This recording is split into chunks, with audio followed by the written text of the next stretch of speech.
partir para o mundo acima de 30 MHz. O nosso palestrante é o Billy Drost, PY2 LCD. Ele é profissional na área de áudio e vídeo desde 1998. Acho que a grande maioria conhece. Pelo menos quem já subiu o morro, com certeza conhece o Billy, né? Ele é o coordenador do grupo CDR, do grupo Curva do Rio. Vem fazendo um trabalho espetacular, não só em VHF, agora também em HF. E a parte operacional do Billy é incomparável hoje em dia para o pessoal que faz VHF. Quem faz expedição de VHF, com certeza, por favor, do lado aqui. O pessoal que faz VHF, com certeza, já falou com o Billy ou com as estações ao qual ele opera. Zulu Victor 2 Kilo, Zulu Whisky 2 Fox, tem mais um. Zulu Yankee 2 Fox, que são normalmente as estações que estão nos clubes de São Paulo. Às vezes vem por Rio também sacanear a gente, mas tudo bem. Mas eu já vou pegar na curva, não do Rio, né? Mas na curva. Bom, sem mais delongas, aqui o nosso Papa do VHF. Eu espero que muitos aqui são bem antigos de radioamadorismo, mas muitos aqui não sabem o que é o VHF. VHF DX é o assunto agora com o nosso amigo Billy Drost. Tá certo? Drost. PY2 LCD. Obrigado pelas palavras, obrigado pela presença de todos. Eu preparei um material assim meio que básico, né? VHF, nada muito técnico, porque o VHF, como tem muitas ramificações, assim como o HF também, nós temos o problema de, se você for fazer, por exemplo, uma palestra a respeito de antenas, levaria mais de 2 horas para falar só sobre antenas, tipos de antenas, lóbulos de radiação, como as ondas se propagam, como que ela... o efeito dela na camada tropo, propagação transequatorial e uma infinidade de coisas. Então, 40 minutos não é tempo para se fazer uma palestra muito específica a respeito de VHF. Então, eu preparei algumas coisas básicas, que são coisas essenciais, que o radioamador tem que prestar atenção na hora de fazer uma ativação, um conteste. VHF, mais eu estou falando 144 MHz, tá? Porque os 6 metros ele já tem muita propriedade parecida com o HF, que já muda completamente em relação aos 2 metros e 220 MHz, que também faz parte do VHF, tá? Ele vai de, no caso nas bandas de radioamador, 50 MHz, 144 MHz e 220 MHz, que apesar de ser uma banda que não é muito explorada no Brasil, mas tem uma eficiência muito boa, porque ela tem o mesmo poder praticamente de reflexão que os 2 metros, e de penetração em materiais como concreto, etc., como o HF, é um mesclo Tá legal? Um mesclo, né, entre o U, como mais ou menos dos 6 metros para os 2 metros, né? Os 6 metros é uma banda ótima para se fazer contato local, uma vertical aí 5/8 você consegue fazer contato de 50, 100 quilômetros aí facilmente, tanto que a Polícia Rodoviária e outros órgãos governamentais usam muito a faixa de 39 MB, 40 MB, 46 MB por causa dessa eficiência, que uma antena de 1/4 de onda consegue aí cobrir um raio de 30 a 40 quilômetros, coisa que nos 2 metros já é um pouco complicado devido ao relevo. Mas o intuito mesmo é falar mais sobre os 2 metros mesmo, 144, que é a banda que o pessoal, a maioria começa, né? Principalmente que vem oriundo do Rádio Cidadão, já compra ali seu HTzinho, o radinho de VHF, vai falar em repetidora, e existe um mundo muito maior do que se falar só em repetidora de HT, né? Passa para o próximo slide, por gentileza. Bom, alguns tipos mais comuns de transmissão em VHF. Eu não incluí o modo DV aqui, o D-Star, por 2 motivos. Primeiro, porque não é um modo que ainda é acessível para todos os radioamadores hoje quiserem, por exemplo, até um equipamento que trabalha com transmissão de áudio em FM digital. Então, aqui são os modos.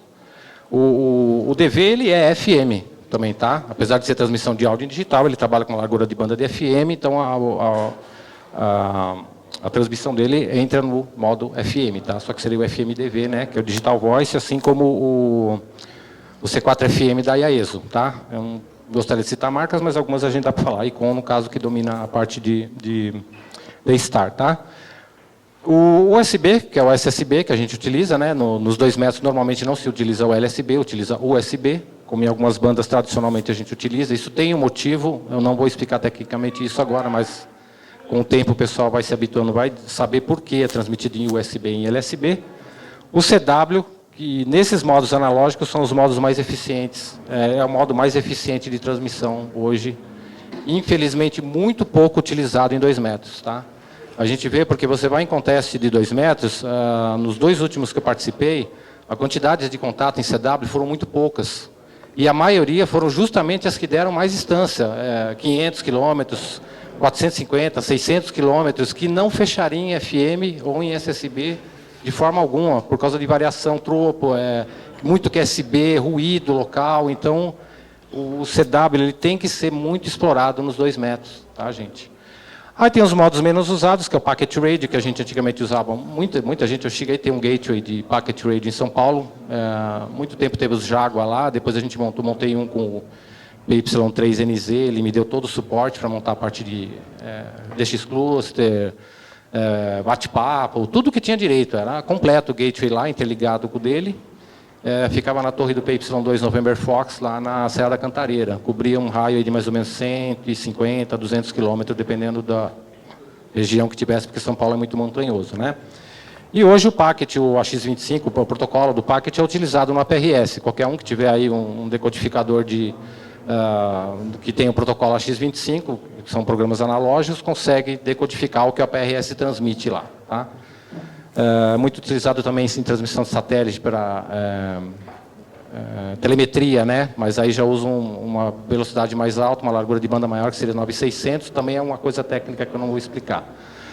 O RTTY pode ser utilizado também, nos 2 metros, é pouco usado, mas pode ser utilizado.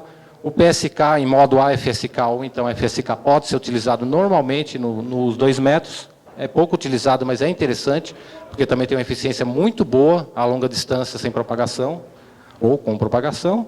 E o SSTV, que agora está começando a virar moda devido... o pessoal que gosta de VHF, começou a influenciar o pessoal a caçar muito fotos que a ISS manda via SSTV. ISS, para quem não sabe, é a Estação Internacional Espacial. Ela orbita o planeta Terra e algumas vezes eles ativam e mandam fotografias em SSTV, que é o Slow Scan Television. São fotografias comemorativas e o pessoal aqui com um simples rádio portátil, um tablet ou um notebook consegue captar essas fotografias. Eles transmitem uma potência mais ou menos de 25 watts lá.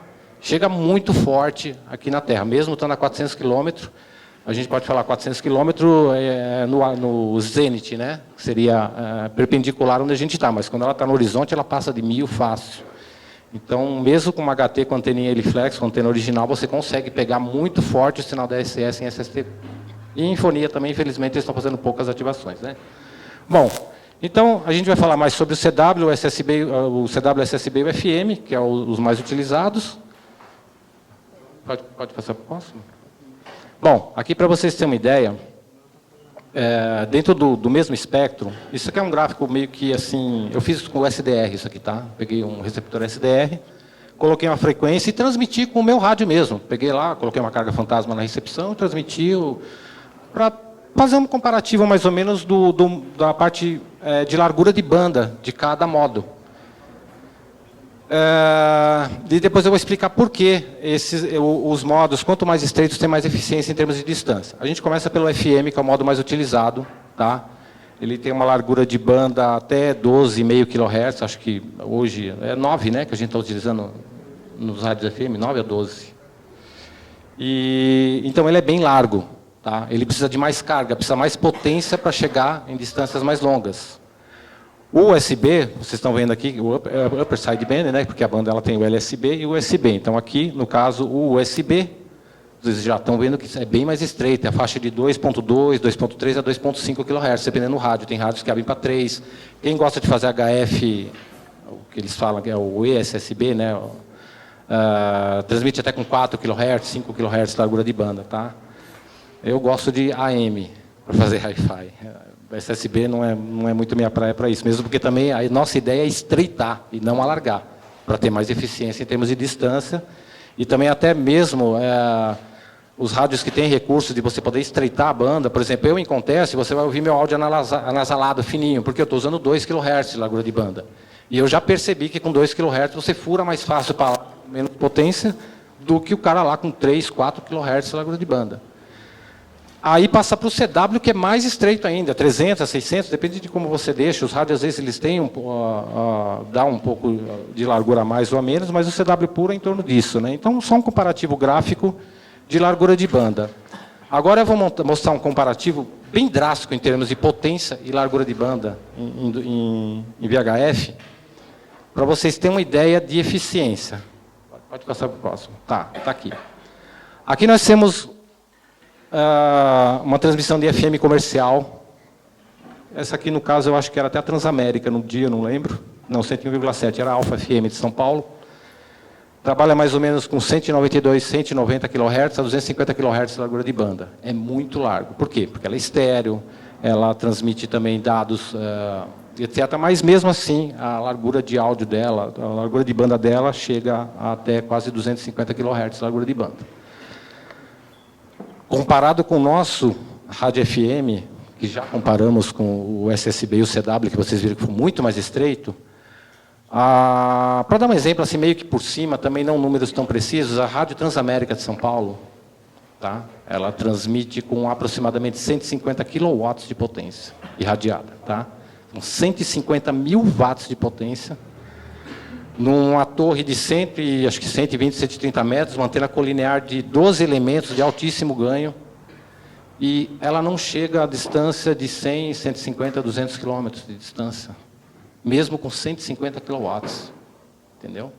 Então, quer dizer, mesmo com uma potência tão grande irradiada, ela não consegue chegar num local que, se a gente pegasse um QRPzinho nosso, aí, um 817ND lá em CW, e colocasse nas antenas da Transamérica, sem usar toda a parte de amplificação, provavelmente você conseguiria chegar naquela distância muito mais fácil com uma potência de 3 a 5 watts. Entendeu? Então, isso é mais ou menos para dar um exemplo em relação a potência e largura de banda. Quanto mais larga a banda, mais potência, menos eficiência. Quanto mais estreita, por isso é importante, quem faz VHF-DX, faz DCW. Ah, mas eu não gosto de CW. Não é uma questão de gostar, é uma questão de você querer conquistar aquele contato, de você querer fazer aquele contato. Se você vai fazer um conteste de VHF e vai entrar só em FM, você está entrando para participar. Se o conteste não te proporcionar categoria só FM, vai ser muito difícil você competir com alguma pessoa que entre lá para competir mesmo e que faça FM, SSB e CW. Porque em SSB e CW, quando não tiver propagação tropo, ele vai conseguir atingir, tanto visualmente, ou mesmo quando tiver a propagação tropo, ele vai conseguir atingir distâncias muito maiores, com até talvez menos potência, num lugar menos privilegiado. Eu já vi estações aí nem estar em tão grande altitude pegar colocações. Posso dar um exemplo no último VHFC. Eu fui junto com mais 2 amigos, né, o PO2 Tango Yankee Alpha e o PO2, eu sempre esqueço o indicativo do Miranda, mas fomos em 3 para a Serra do Lopa, um local que é praticamente... O pessoal pensa que é o lugar que ganha o conteste, né? O local, o morro que ganha o conteste. Não é o operador, não é o equipamento, não é a antena, é o morro. Está em morro, vai ganhar. Não, não é assim que funciona. Tá? É todo o conjunto. Sistema irradiante, cabo, técnica operacional, modos, tudo influi. Tá? A Zulu Victor 2 kg faturou o primeiro colocado, operando a estação Alto da Serra, a mais ou menos 800 metros de altitude. Nós estávamos a 1.760 metros de altitude. Visual para 200 quilômetros de raio, para todo lugar de São Paulo. Nesse concurso eu não operei. Eu operei mais na parte técnica, dando instrução, explicando como se fazia, passando técnica, passando dicas, e os operadores novatos que operaram o concurso todo. Nós ficamos praticamente com a mesma quantidade de contatos, perdemos por um grid, em 6 metros da estação Zulu Victor 2 kg, com operadores excelentes, equipamentos primeira linha, tudo lá é fenomenal. Se eu conseguisse levar um equipamento daquele para cima do morro, não teria com quem competir, né? Porque... Então, você vê que a gente mesmo, estando em morro, com equipamento bom, operadores mais novatos, que não têm tanta experiência, que não têm tanta malícia de fazer os contatos, acaba se equiparando com bons operadores em baixa altitude. Então, não é morro que faz conteste, tá? Quanto está de tempo? Tá? Passa o próximo para mim. Tá. Aqui, mais ou menos, é um básico de como funciona a antena, tipos de antenas utilizadas, né? Mais comum que o pessoal usa normalmente é antena vertical e direcional, né? Não tem muita novela, né? Tá. Então, antena vertical, como em HF também, aqui um comparativo de um quarto de onda com uma antena 5/8 e assim por diante ela vai fechando o lóbulo cada vez mais e vai atingindo mais distância conforme a quantidade de vezes 5/8 que a antena de ganho tem. Alguns usam colinear de repetidor, eu já cheguei a usar colinear, tem um resultado muito bom, porque o lóbulo dela é mais maçã, como se fosse mais fechada, ela atinge áreas mais baixas, antenas do tipo J, Slim-Din e outros tipos de antena. Eu até ia colocar especificado cada uma, como numa palestra que eu fiz há muito tempo, mas ia tomar muito tempo e é maçante. Então, nós temos as antenas verticais, que são usadas, a radiação dela é omnidirecional, para todos os lados, é a antena que a maioria dos radioamadores tem, que pratica o VHF. Se ele não tem para fazer um contato numa repetidora, ele tem para conversar local, ele tem para conversar com os amigos móveis, ele tem para fazer um eventual DX, que nem agora, por exemplo, eu só estou com uma antena GP9 na minha torre, estou sem nenhuma direcional, que tem que subir um outro sistema lá, então não estou tendo tempo, estou só com a GP9. Mas não tenho deixado de escutar alguns DX. Não tenho feito, mas tenho escutado bastante DX. Inclusive, da semana passada para trás, sentido muita abertura TEP. O pessoal está fazendo muito contato com o Caribe em 2 metros. Tá? Infelizmente, nós temos poucos radioamadores que estão na faixa TEP dentro do Brasil que se interessam em fazer esses contatos, mas tem já uns 4 ou 5 aí que estão caminhando certo. Né? Próximo. E tem umas direcionais que também, como no HF, funcionam da mesma forma. Né? Quanto mais ganho, mais fecha o lóbulo, mais longe ela atinge, tanto para contato visual, como também para atingir camadas da atmosfera, que a gente vai explicar um pouco mais para frente. Aqui é a antena cúbica de quadros, essa mesma é uma que eu levo sempre para conteste, 7 elementos, uma antena que trabalha com onda inteira, uma antena muito boa, silenciosa. Eu gosto muito das antenas que trabalham com loop. Aproveitando o lance das antenas, tem muita gente que... como que eu posso explicar isso? Não gostam de antena, eu particularmente não gosto de antena com gama. Isso aí, numa outra palestra que eu fiz, eu já falei, porque o gama é variável. Eu não gosto de nada que varia com o tempo, que pode dilatar, que pode entrar água, que pode ter problema. Eu gosto de antenas que trabalham tipo LFA, tipo a própria cúbica, essa minha, tem gama, mas está tudo blindado ali, é um caninho fininho, não tem problema. Mas eu gosto de antenas mais tipo LFA, DK7, antenas OWA, que dá para você... É mais fácil você fazer uma manutenção em campo ali, se não tiver o material na hora, bateu, um galho, quebrou, então você não precisa ficar fazendo gaminha regular, você ali com o próprio amperímetro da fonte, você sabe se ela está irradiando ou não, nem medidor precisa. Então, tem umas técnicas que a gente vai aprendendo indo em campo, que em casa você não aprende, você tem que ir para campo para aprender, que é se virar na hora que dá um problema. Tá? O próximo slide, vocês não vão entender nada, mas eu vou explicar. Esse aqui é o Pedro PY2 Delta Eco Lima. Ele está com uma antena K1FO, fabricada pelo Horta. Essa foto já deve ter uns 10 anos, mais ou menos. Depois disso, construíram um prédio aí, que é para o lado do litoral. Né? Ele utilizou esse setup lá durante muitos anos, mais de 12 anos. Cabo FO de 12 elementos, com cabo RGC 213. Um rotorzinho daqueles de televisão da Radio Shack, tem outras marcas aí, custa 80 e poucos dólares nos Estados Unidos. Tem até por menos, hoje já está um pouco mais difícil de achar, porque a tecnologia digital, poucas fazendas utilizam o sistema de rotores para assistir televisão analógica, mas ainda tem no mercado rotores de baixíssimo custo que servem para VHF. Você não precisa colocar nenhum RAM 4 ou um IAESO lá se for usar em campo para VHF. Pode comprar um rotorzinho, eu tenho um desse, eu uso ele com 12 e 7 elementos. O meu, na verdade, ele vai ligado a um cabo de 75 ohms de TV, porque ele sai do comando do rotor. Na verdade, ele é para funcionar assim, ele sai da televisão, vai para o comando do rotor e usa o próprio cabo 75 ohms para comandar o rotor. E de lá vai para a antena. Então você só sobe um cabo para a antena. Já no nosso caso, como não pode usar com o cabo 50 ohms para transmitir dentro dele, eu uso só o cabo de 75 ohms para comandar o rotor digitalmente, com memória, tudo. Então, é uma mão na roda a baixo custo, para quem gosta de ir para campo. Quem tiver condições de importar, vale a pena. Eu coloquei essa foto para o seguinte, ele está numa região muito ruim para 2 metros de HF, que é a região da Avenida Paulista. Tá? Dá tempo. A região da Avenida Paulista.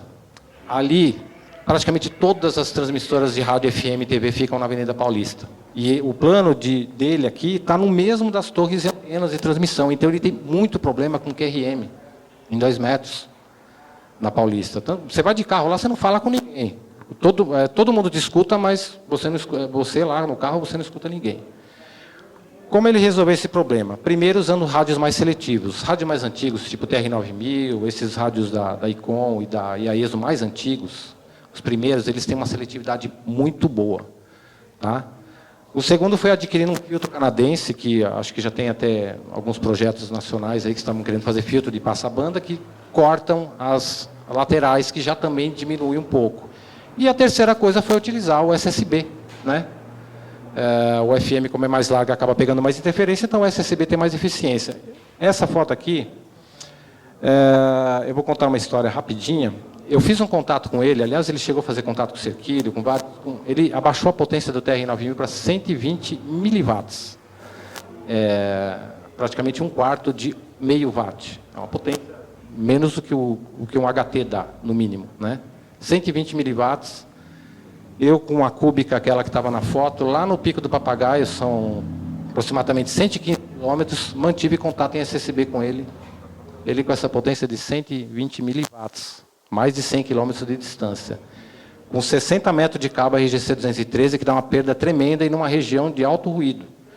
Então, quer dizer, o VHF, é o que eu falo, SSB e CW são os eficientes para você utilizar em conteste. Pode passar para a próxima? Bom, isso aqui foi uma coisa que eu assustei quando eu vi a primeira vez. Para quem está acostumado com HF, a perda de cabo em HF ela não é tão significante, apesar de ser também, mas não é tão significante como quando você começa a trabalhar de 50 MHz para cima. Tá? Eu sou o tipo do cara que eu só acredito vendo. Eu falei, eu não acredito que eu utilizar 15 metros, aqui, perda em 144 MHz, 15 metros de cabo, seria daqui ali no estande do Rio de X-Rope. 15 metros de cabo, RG58, eu vou ter uma perda dessa. Tá? Eu falei, eu não acredito nisso. Aí eu fiz uma palestra na Lab de São Paulo, levei 15 metros de cabo RG58 da Belden, aquele branco, é um dos melhores que tem.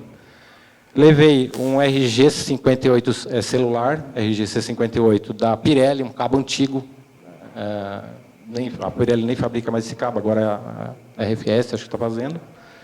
Um RG213, que é o cabo que normalmente a gente usa para a estação de HF, as estações de médio porte aí utilizam o mesmo que eu uso, né, RG213. E levei um celular RGC213, se não me engano, até era da Datalink, alguma marca de cabo aí que tem no mercado, aí pode ser RFS, tem umas 4, 5 marcas boas de cabo aí, né? E a gente fez um teste como você poderia fazer na sua casa. Pegamos o rádio TS2000, colocamos um cabinho bem curto no Beard e uma carga fantasma da Motorola logo direto no watímetro. Tá? E aferimos o rádio com 50 watts na carga fantasma com um cabo de 2 palmos de comprimento, um cabo de Teflon, que a perda ali era irrisória, né? Se desse 0, alguma coisa, seria muito pouco em 2 palmos de cabo. E resolvemos trocar esse cabo pelos cabos que eu levei já com os respectivos conectores. Bom, a minha surpresa foi a seguinte, o primeiro cabo já todo mundo, 15 metros de cabo RG58, injetando 50 watts no cabo, chegou 18 no Beard. 18 watts sobrou em 15 metros de cabo. Aí o cara vai para o morro, leva lá 2 antenas de 12 elementos, 20 metros de cabo RG58. Tem o problema do... perde no TX e perde no RX também, né? Bom, então, mais ou menos aqui, para vocês saberem a perda de cabo. Então, para VHF, 2 metros principalmente, e o HF, então, nem se fala. É um absurdo a perda. Não se utiliza cabo fino, nem cabo sem ser celular. Gasta um pouquinho mais, compra um cabo RGC213, usa a medida mínima possível. Eu tenho certeza que vocês não vão se arrepender. O resultado, vocês veem aí nos contestes. Essas primeiras colocações que a gente pega, principalmente do AVHFC, do conteste do Rio de Janeiro, são justamente por causa desses cuidados que a gente tem. Tá? Antenas, pode passar a próxima também, que daí já mostro. Ó. Aqui um LMR400, você vê que não compensa O LMR 400, que é um cabo grosso, não compensa em relação ao RGC 213, porque a perca dele é 0,1 dB de um para o outro. E a diferença de preço dele é exorbitante, é quase o dobro do preço. Então não compensa. Se for para pular do RGC 213 para um cabo melhor, tem que ser o seu flex corrugado de meia. E daí para cima, depende do bolso da gente, né? Então, você vê que a eficiência do cabo ali está dando em torno de 91%, mas tem as perdas e outras coisas que a gente vai continuar agora. Vai passar. Conectores. Esse conector, eu não sei nem porque o nome dele é o HF, porque esse conector não serve para o HF. Nem aqui, nem em lugar nenhum. Tá? Conector tanto para V como para o HF é conector N. O que acontece? O conector N tem impedância, ele é 50 ohms, o HF não tem impedância. Põe no próximo que eu vou explicar isso. Tá? Aí a ESO vai e me lança um rádio com uma saída N na traseira. O cara pega o rádio, posso até falar que rádio que é, 857 Delta, 897, os rádios novos, a maioria estão saindo com conector N na traseira, na banda de V e o HF, para diminuir a perda. O cara vem e me mete um adaptador desse no carro. Tá? Coloca um adaptador atrás do rádio. Não façam isso, gente. Um conector N custa mais barato do que um adaptador de N para o HF. Compra um conector N, põe no cabo, usa o cabo com conector N. Cofasamento de antenas, não utiliza T, PL259, SL239, usa N. Tá? Eu nem uso T para fazer cofasamento. Passa o próximo. Aqui alguns exemplos de cofasamento. Eu normalmente uso meu cofasamento assim, de antena, tá? Tanto que meus cabos já são prontos, eu não tenho como soltar meu cabo e colocar. Se eu for ter que colocar outro cabo, eu vou ter menos perda do que quem tiver um conector desse. Por quê? Porque a ponta do meu cabo lá embaixo, que vai para o rádio, é N. Então, eu só preciso pegar um cabo com conector N fêmea, eu tenho uma emenda de cabo para levar o cabo até onde eu quero. A minha perda é mínima ali naquela emenda. Básico sobre o comprar, esse aqui é o que tem menos perda, né? Que seria o splitter. É físico, ele trabalha com 1/4 de onda. E os conectores é tudo físico, é um esquema que tem na internet. Também não vou entrar em detalhes disso, mas alguns tipos de cofasamento, né? Eu gosto de usar esse, meus cabos já são prontos para acontece, já testados, todos assim, depois bem isolados. Pode-se utilizar também o T com conector N. A antena também se usa conector N, tá? Antena com N, T com N, cabo que desce com N, até onde desce. Se a chave de antena não for, paciência. Se o linear não for, paciência. Se der para trocar, troca, vale a pena. Tipos de cofasamento. Cabo 75 ohms, vezes número ímpar. Tá? Menos 1, né? Ou então, 1/4 de onda duplo, né? 2 cabos em paralelo, também de 1/4 de onda, 75 ohms. Esse é interessante. Esse aqui, eu montei um cofasamento desse, para utilizar no Pico de Itapeva com as duas colineares da repetidora. Só que as colineares, uma está numa torre com uma medida de cabo e a outra está numa outra torre com outra medida completamente de cabo. Eu acho que os cabos são até diferentes. Eu falei, eu vou fazer um teste, eu quero ver como se comporta utilizar as duas colineares ao mesmo tempo. Eu não gostei do resultado, já vou falar logo de cara, tá? Ficou muito estranho. Pegou muito ruído local, por causa das duas antenas. Mas funcionou, me deu uma estacionária boa. Talvez se eu fizesse teste em um lugar, um campo que não tivesse tanto transmissor de rádio, TV, com antenas empilhadas, por exemplo, vai 2 GP9 numa torre, uma embaixo e em cima, talvez eu teria tido até um resultado ótimo, né? Eu vou transformar uma antena 3 vezes 5/8 numa 6 vezes 5/8, fazendo duas, uma embaixo da outra. Então eu achei interessante por causa disso, porque você pode utilizar depois que você fez qualquer medida de cabo 50 ohms. O ideal é usar medidas pares, né? Iguais, para não ter o atraso, mas dá para você usar cabo de 50 ohms para qualquer um dos dois lados. Detalhes técnicos disso tem tudo na internet, a gente vai fazer palestras mais para frente a respeito de cada item desse. Como eu falei, é muito difícil você entrar. O VHF ele tem muita coisa específica que, sem entrar em detalhes, a palestra fica muito grande. Então, estou explicando o principal dos cuidados que a gente tem que ter na estação. Só próximo. Tá. Bom, aqui a gente já vai sair da parte de perda, eficiência de bandas e vai entrar... Dá uma saudade disso, cara, porque agora você olha da Serra do Lobo, não existe mais essa água aí, né? Secou tudo. Eu até fiz um comparativo de fotos. Uns 2 meses atrás eu fui para lá e tirei uma foto de lá e comparei as duas na internet. O pessoal ficou abismado, né? Porque Toda essa água aqui agora está seca, não tem mais. Começa ali, meio cinzinha, assim, dá dó de ver o gado, tudo. É muito ruim, né, quando você vai para um lugar que tem uma paisagem assim, e de repente vai para lá de novo e não vê mais. Bom, estou na Serra do Lopo. Aqui é a Serra da Mantiqueira, não sei se dá para ver bem aí, e aqui é uma parte da Serra do Mar, lá atrás fica a Serra do Mar. Atrás desse morro aqui, todinho, que tem aproximadamente entre 1.600 a 2.200 metros de altitude, tem um vale. Tá? Lá embaixo no vale, na região de Taubaté, Guaratinguetá, tem mais ou menos altitude de 570 metros. Ou seja, para mim falar aqui do Lopo a 1.600 metros, eu vou ter que passar uma parede de montanha para logo depois falar com um cara que está a 570 metros de altitude. É possível isso? É. O VHF ele tem um poder muito grande de reflexão. Tá? 2 metros. O que eu vou fazer? Eu vou dar uma analisada no meu horizonte. Normalmente eu faço isso em casa usando o Google Earth. Eu faço um mapa topográfico, vou vendo as estações. Normalmente o pessoal coloca, né? Ah, vou estar em grid tal, vou estar em grid tal.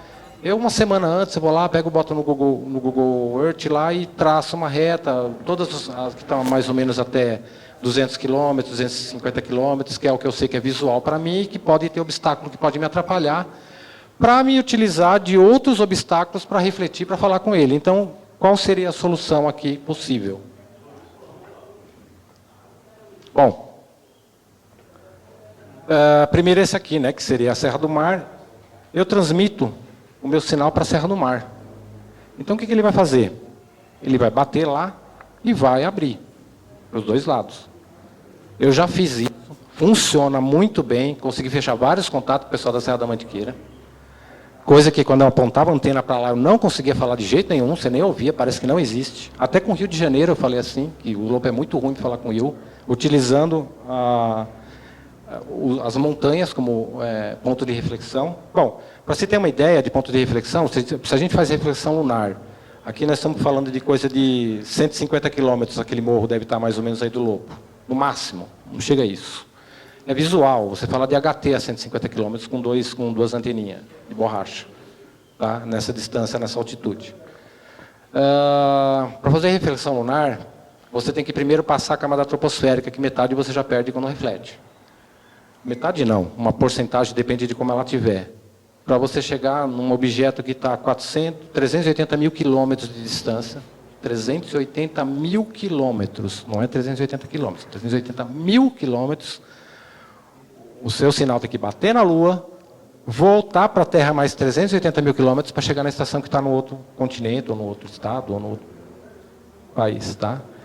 Então, para vocês verem como o VHF tem um poder de reflexão bom. O UHF, para a reflexão lunar, ele é melhor, porque ele passa mais fácil a camada troposférica. Mas o VHF pode ser usado dessa forma. Tá?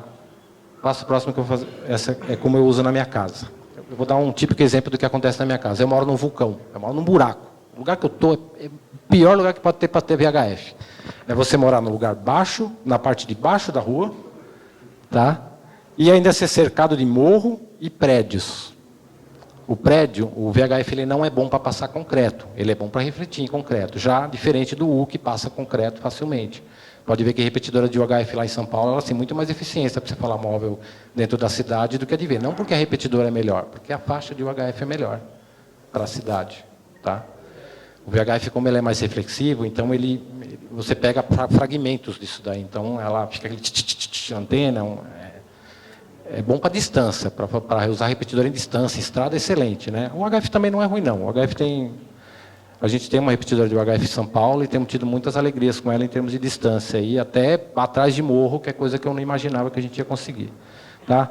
Então, eu moro aqui a 780 metros de altitude e eu quero falar com o centro de São Paulo, que dá uns 20 km em linha reta. 20 km em linha reta para 2 metros é logo aqui, né? Visual. A quem está num lugar assim já não é tão visual assim. Né? Vocês viram que naquele morro eu falo 200 km com HT, com anteninha. Aqui eu já não falo. Então, o que eu vou fazer? Eu aponto, aqui fica a Sabesp, logo do lado da minha casa. Aqui, para mim, para vocês terem ideia, é África. Em HF, isso aqui tudo é caixa d'água terrestre. Tá? Tudo caixa d'água. E HF, para mim, fazer África é muito ruim. Quando eu tenho essas expedições lá para o lado da África, eu nem viro antena para lá, porque eu não escuto. Já tentei de tudo que é jeito, não vai, minhas antenas são muito baixas. Para a Europa, tem todo esse morro ali, esse conjunto de prédios de 18 andares, eu falo para o pessoal não acredita, eu falo, eu estou dentro de um vulcão, gente. Ali, para mim, tanto HF como VHF, para o lado oeste e noroeste, é terrível. Enquanto o pessoal está lá fazendo Espanha, Portugal, Itália, eu escuto muito ruim em casa, entendeu? Já para o lado da Ásia, eu já tenho uma abertura boa, não tenho nada, os morros ficam bem longe, não tenho, uma rede de alta tensão que acaba trazendo um pouco de ruído, mas bem menos problema do que para noroeste e nordeste. O que eu faço? Eu uso os prédios de refletor. Eu aponto minha antena direcional, que agora não estou com ela, né, que eu estou só com a GP9, mas eu aponto ela para os prédios e falo o pessoal normalmente no centro. Se eu virasse minha antena para o centro, eu ia bater no morro da Sabesp. Não sai, não vai, não escuta ninguém. Para falar com a Zona Sul, eu aponto a minha antena para o Pico do Jaraguá, que está totalmente inverso da Zona Sul. Eu viro a antena, aponto para o Pico do Jaraguá, eu falo para o pessoal na Zona Sul. Quer dizer, habitualmente eu deveria apontar a antena para o Sul, né? Mas não, eu uso o Pico do Jaraguá de refletor para falar com a Zona Sul. Então, isso também é uma arma em conteste. Tá? O cara conhecer a região onde ele está fazendo a expedição, ou então onde ele mora. E isso eu não estou falando assim, coisa de 10, 15 quilômetros, 100 quilômetros, não. Você pode ter um morro a 100 quilômetros de distância da sua casa que você pode conversar com um cara que está num vale do outro lado. Dependendo do dia, da potência que você tiver, tipo de antena, quanto mais ganho, mais ela fecha o lóbulo, mais poder de reflexão ela tem. Então, consegue fazer coisas que às vezes o cara fala que é milagre, né? Aqui um básico mais ou menos de como funciona, como por exemplo funciona o HF na ionosfera, o VHF funciona na troposfera, quando tem propagação troposférica, né? Que é na faixa entre 18 e 20 quilômetros aí. E às vezes ela viaja também dentro da troposfera, tá? Como também acontece no HF, às vezes não tem, as propriedades não são muito diferentes, a diferença é só a camada para o VHF que é mais baixa, apesar de também ter relatos que chega na camada F quando tem esporádica, né? Você tem que fazer contato aí de 1.000 e poucos quilômetros aí em 2 metros, utilizando camadas mais altas aí, né?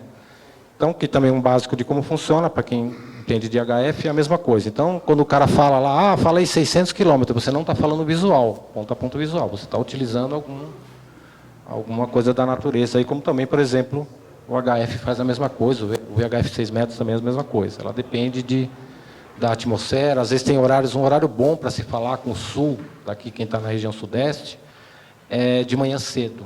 Manhã cedinho. Os nossos melhores contatos, nesse último VHFC, nós fizemos 23 contatos com Santa Catarina e Paraná.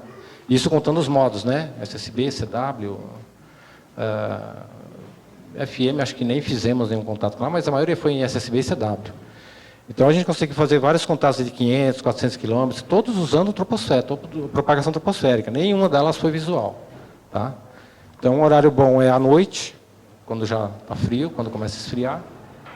E de manhã cedo é um horário bom para se caçar aí, estações de longa distância.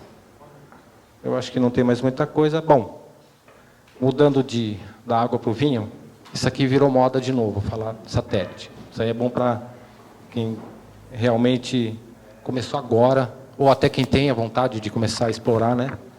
A gente tem radioamadores muito experientes aí dentro da área de satélite. Tem gente que pensa que é uma coisa quase impossível, diz, nossa, eu vou falar no satélite radioamador, como que eu falo no satélite radioamador? Bom, o satélite, basicamente dizendo, ele funciona como se fosse um crossband de um rádio. Tá? Você tem uma frequência de entrada e tem uma frequência de saída. Antenas simples, como ali a gente botei até a Diana Eng, né? A Diana Eng, homenagem. Eu achei que isso ilustrou legal, ela mostrando, né, a órbita do satélite em volta da Terra. Não lembro o indicativo dela agora de cabeça, mas deveria ter colocado ali para dar o crédito. Mas ela está usando antenas portáteis com rádio portátil para fazer o contato via satélite. Lógico que você vai ter que usar um programa, tem vários programas aí. Eu, particularmente, gosto muito do HRD Satellite Tracking, né? Ele te dá umas previsões mais ali real do que onde você está, do que o Orbitron. Ele comanda o rádio, um rádio bom para isso também, é o TS2000, tem outros rádios ótimos para isso. Mas de HT dá para fazer tranquilamente. Essa semana mesmo lançaram um satélite, um CubeSat, que é o Fox Zoom Alpha, uma série de satélites de cubes que vão ser lançados para VHF. Esse sobe em UHF e desce em V. Eu já acho mais crítico, porque não vou me prolongar nisso, mas existe o efeito Doppler. Como, por exemplo, quando passa um carro, às vezes o carro passa daquele...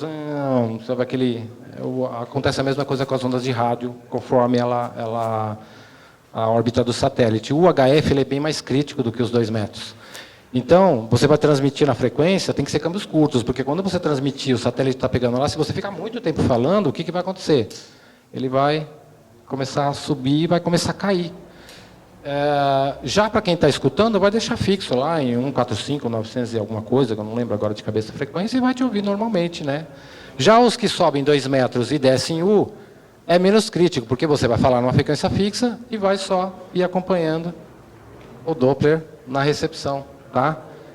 Também é uma coisa bem mais ampla, por isso que eu falo, é difícil você conseguir falar sobre tudo que dá para fazer de DX em VHF, em tão pouco tempo, mas o básico do que se dá para brincar com VHF é isso. A próxima também é sobre satélite, é uma coisa simples, já dá para finalizar. Tá, aqui alguns modelos de antena que o pessoal tem utilizado, são antenas que dá para fazer muito baixo custo. Essa eu fiz com cano d'água e, na verdade, eu usei cano de refrigeração, porque eu tinha lá que sobrou das cúbicas, mas pode ser feito com fio de força, arame de solda, é nada mais que uma Moxon, tá, para 2 metros. E 5 elementos para U e trabalha por indutância, né? Trabalha antena assim, que o elemento ativo, não lembro agora de cabeça, mas trabalha assim. E essa aqui trabalha com o sistema de acoplamento por cabo, né? 1/4 de onda para cada um, faz como se fosse um cofasamento. Eu acho mais complexo esse sistema de antena, tá? Já tem que ter um pouco mais de conhecimento técnico. Sei fazer, mas é um pouco mais complexo para quem está começando, quer brincar no satélite com um HTzinho lá. Falar, agora eu vou falar com Argentina, vou falar com... Pô, para quem faz HF, Argentina até enche o saco, todo dia a gente ouve. Mas, poxa, falar com Argentina DHT, mas o satélite é uma repetidora. Poxa, mas tem toda uma técnica para você fazer o contato. A repetidora está ali fixa no morro. Você aperta aqui, fala na repetidora e fala com o cara do outro lado. Fala com a Argentina naquela repetidora, fala com a Europa, ou coisa desse tipo. Tem recordes aí de contato via satélite com a Europa, com os Estados Unidos. Lógico que não com antenas assim, porque você não consegue pegar tão no horizonte com uma eficiência tão grande, mas você consegue falar aí com o sul dos Estados Unidos, com toda a América praticamente, tá? Via satélite. Então, antena de baixíssimo custo, tem na internet o esquema, só colocar o site do PY4ZBZ, tem muito material a respeito de comunicação via satélite. A gente também tem um grupo que chama ARSAT, que é um subproduto do CDR agora, né? A gente resolveu, como ficou um negócio tão interessante, a gente resolveu lançar um selo diferente para o pessoal que se interessa só sobre transmissão via satélite e também entrando um pouco de astronomia, né? Porque para quem quer se aprofundar mais, é bom ter um conhecimento um pouco mais amplo também de astronomia. E eu acho que o básico mesmo para quem quer ter, assim, fazer VHF é isso. Deixa eu ver se tem mais um slide, acho que esse é o último mesmo. Tá. Esse aqui é só para consideração final, né? Só para vocês verem que esse aqui foi esse aqui é RJ. Foi eu e o PY2 November Fox, o Chico, para o pico do Itapeva. Vocês veem que é lotado de repetidora de VHF. Tem dezenas, mais de 20 antenas transmitindo ali, de repetidora de Polícia Militar, Polícia Civil. É terrível. O lugar ali quem vai para lá fala, cara, como que vocês conseguem ganhar com o teste daqui? Tá? Setup. Aqui nós estamos com 2 KMFL de 12 elementos montadas num rotor, no caminhãozinho. A gente não economiza em antena, não, gente. A gente vai para morro e leva a mesma antena. Não vou para morro levar uma antena em 1/4 de onda e uma direcional de 5 elementos e ficar brincando. Não, eu vou para competir. Eu levo um setup bom que é para competir. 2 KMFL de 12. Em cima da torrinha lá nós temos 2 EK7ZB de 7 elementos, que eu que fiz. Aqui nós temos uma cúbica virada para o sul. Fica o tempo todo para Santa Catarina, Paraná. Como ela é 7 elementos, o lóbulo dela fica mais aberto. Então eu pego praticamente metade do Paraná e Santa Catarina sem entrada para escutar. Fora que a cúbica, por ela ser mais silenciosa, eu tenho menos problema de escutar as estações com mais distância. E as outras 2 no rotor ficam caçando. Uma fica para o Rio de Janeiro, outra fica para... Então é assim que a gente trabalha. Essa foto trabalhamos também com uma X510, a Diamond, que é uma antena similar ao VS300, GP9, etc. Então é isso aí, setup para 2 metros, tá? Aqui não tem nada de 6 metros, porque foi um contexto só de 2 metros, agora tem 6 metros também, mas Quando leva 6 metros, também é mais uma parafernália de coisa para poder fazer, tá? Então é isso. Espero que todo mundo tenha entendido. Se alguém tiver alguma dúvida, quiser perguntar alguma coisa. Como você falou, na saída pode ser legal falar com os locators que tem o VUCC. Então, Flávio, nem eu sei realmente a respeito do VUCC. Porque eu fui atrás disso ainda, né? Eu estou mais assim atrás da parte técnica, operacional, do que a parte de correr atrás de figurinha. Entendeu? É uma coisa que eu vou ter que estudar. Vou ter que estudar bastante, tá? Alguém mais alguma dúvida? Quando você fala de estágio, né, de empilhamento, vale a pena você montar uma situação dessa, igual você está com uma antena para o sul, outra antena para o leste, você montar o estágio para irradiar em todos ao mesmo tempo? Repete a pergunta para sair no áudio. Tá, ele perguntou se vale a pena fazer um stack, você diz uma antena para cada lado, no caso.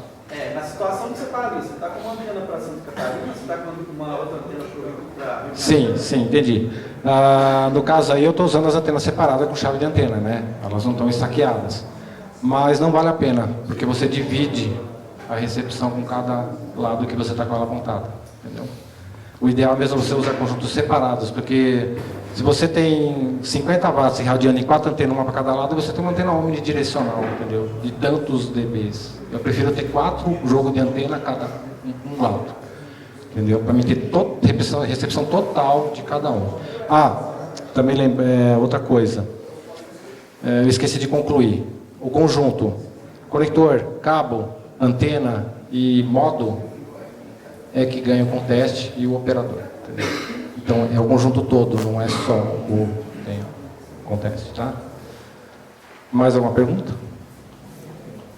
A antena vertical é a mais usada, nos apartamentos não tem como direcionar. Sim.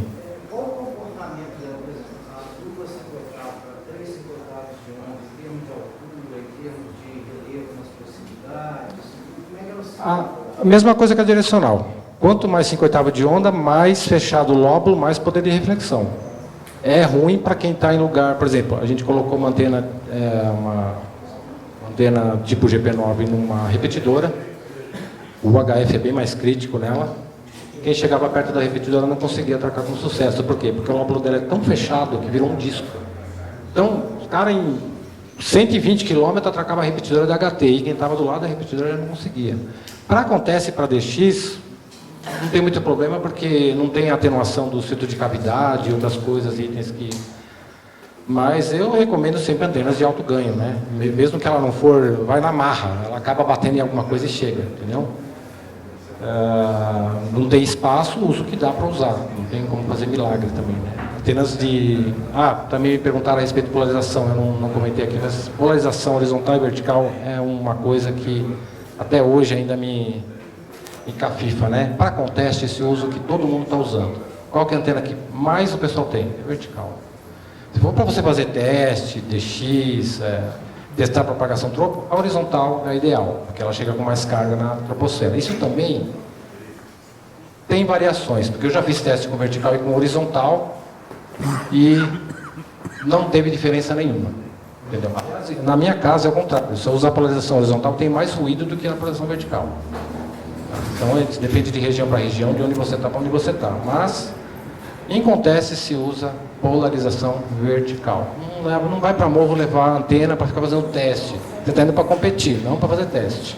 Vou fazer teste, marca um schedule com o pessoal. Tal dia eu vou lá para a Ilha Comprida, vou operar na polarização horizontal, vou ficar lá uma semana lá brincando. Aí é legal, porque quem tem horizontal que gosta mesmo do DX, o cara vai usar horizontal. Agora, durante o conteste, esse um contato ou dois que você vai fazer, a maioria vai estar praticamente visual. Então não vale a pena você levar um setup a mais. Pode ter gente que está até me falando assim, esse cara está falando isso, é louco? Por que eu não posso botar um horizontal para falar com aquele cara que está no horizontal? Por que o cara do horizontal não pode deixar lá na vertical para falar com você? Não sei. Eu não levo mais antena horizontal para morro. Não levo mais, não tenho levado e não tem feito falta. Felizmente, para conteste, não tem me feito falta antena na posição horizontal. Já para DX, aí é outra história, né? É interessante. Quem mais ia perguntar? Em relação à questão de passar pela troposfera, era ligado Na verdade, ela vira, né? Alguns falam que vira, outros falam que não vira. Depende muito de como ela viaja por dentro da troposfera. Se ela só refletir e voltar, normalmente ela está trabalhando mesmo.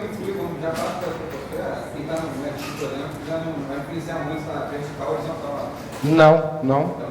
E TEP também é a mesma coisa. Eu fechei quilopapa 4 com India Tango com uma 3,5/8 na vertical e ele com mantenabilização horizontal. Entendeu? Influencia. HF sim. HF, Para curta distância, até que nem o Renato, que seria o cara mais indicado, fez uma expedição há pouco tempo, né? Com antena vertical na beira do mar. Visual, sim, visual. A visual não vi diferença vertical e horizontal. Não vi diferença. Vi diferença se o cara estiver na vertical ou na horizontal, né? Aí dá 30 dB de atenuação. Você não vai praticamente escutar o cara se estiver na distância grande. O cara está a 200 km de distância, um na vertical, outro na horizontal. É quase impossível ele se falar. Coisa...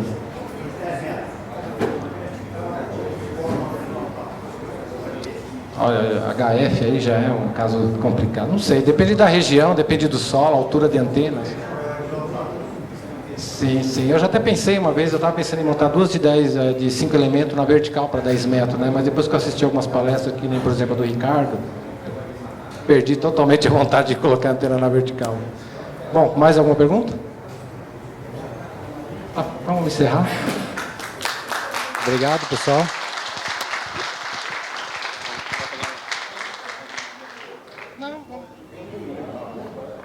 Bom, primeiro agradecer ao Billy uma vez mais.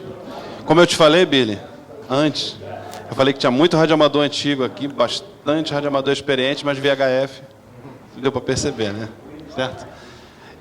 Só um adendo aí do VUCC. VUCC é um programa, por acaso eu fiz uma palestra no último encontro, eu fiz uma palestra sobre awards, e o VUCC foi um deles que eu coloquei no awards, porque é uma das premiações mais difíceis de se conseguir no mundo. No Brasil nós só temos um, que é o Paulo PV8DX. É o único VUCC do Brasil. DXCC nós temos muitos, IOTA nós temos alguns, muitos também. VUCC só um. O VUCC nada mais, nada menos do que você fazer 100 grids, para você o mínimo, né? 100 grids em 50 e 144, grids de 4 números. Não sei se o pessoal sabe o que é grid locator, acho que a grande maioria sabe, né? O mundo foi dividido em vários compartimentos de 3x3, 3 km por 3 km, está errado? Não, acho que é isso, né? É mais ou menos isso, que são dados por números, por conjunto de números, né? Que são os grid locators. Aqui, por exemplo, nós estamos GG87 Mike Oscar. O que vale para o VUCC é só o GG87. Então, nós temos que conseguir 100 grids GG alguma coisa, ou melhor, independente de GG, para estar apto para o award de 50 e 144. Só para fazer o adendo. Valeu?